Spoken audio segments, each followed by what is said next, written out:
welcome CNG 132 online to week 10.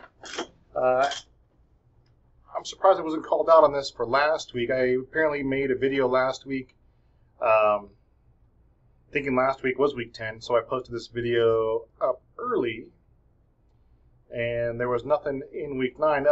If I do make a mistake, feel free to call me out on it. Sometimes it happens. But yeah, I didn't have a video for week 9. Have that video in week 10. So I jumped ahead. Still a good video to use. Really good content when we get to mobile device and embedded security.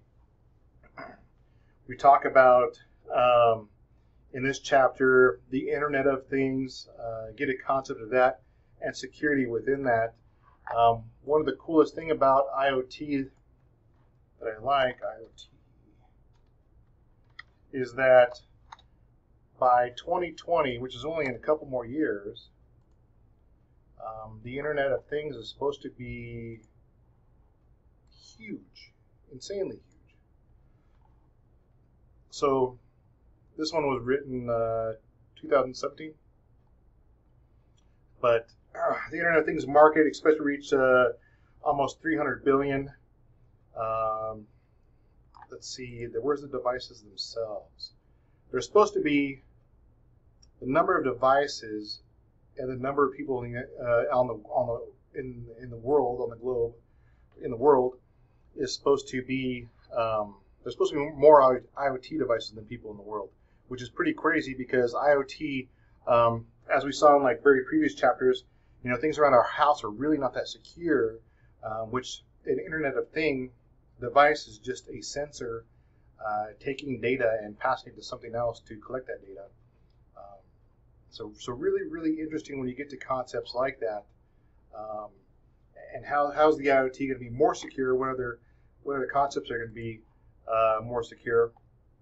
I get into, let's see, we also get into the QR codes. We get into the QR reader. I believe the reader still works, but if not, there are plenty of QR readers out there for this lab.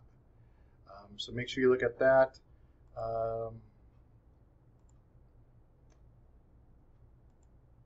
And I thought there was one more thing I wanted to talk about. Was it the passcode? More of the stuff we've seen again, the same pins being used. I thought this one, okay, there it is.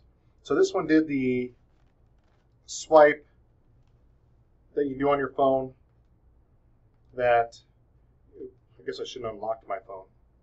The swipe you do on your phone to get it to unlock, you know, in a C fashion or Z fashion. The cool thing about that is I didn't really touch my phone on my face recently, but holding it at an angle so the light bounces off, I can see where the pattern is on my phone.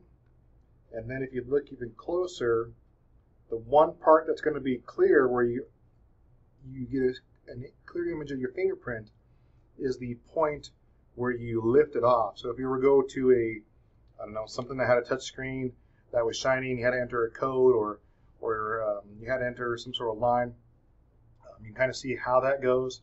There was a student many semesters ago that says after I taught him that, he went home and unlocked his daughter's phone because she always had it locked.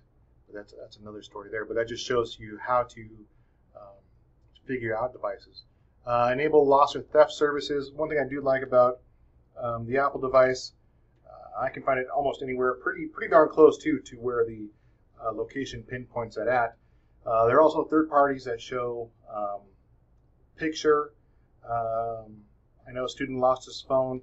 Well, he just misplaced it, and what he did was place it underneath his keyboard in our computer lab here on campus. And when he took a picture and sent to him, he would just get a black image because it was underneath the keyboard.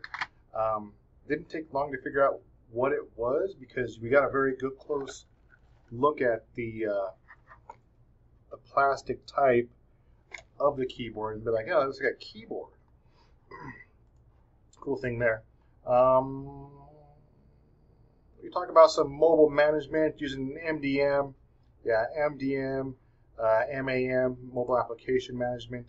A lot of these work into firewalls and network security. mobile app management. Another short story here is with the MDMs, the MAMs, the company is specifying what goes on the phone, what updates get translated to the phone, and how that all works. Even if there's geofencing also. Cool way to micromanage the company's utilities. Embedded systems, HVAC, your car, a lot of small things, and I won't keep this too long. I think I probably even ran far enough. The Internet of Things, but I'll do another post this week and make sure it's in the right place. Keep on doing your work. Excellent discussions so far. Keep on getting those discussions. Maybe just work on trying to get them in on Wednesday instead of later in the week, so that people have a chance to respond to everything. But good job. And make sure you watch the first video. I'll post this in the weekly video content.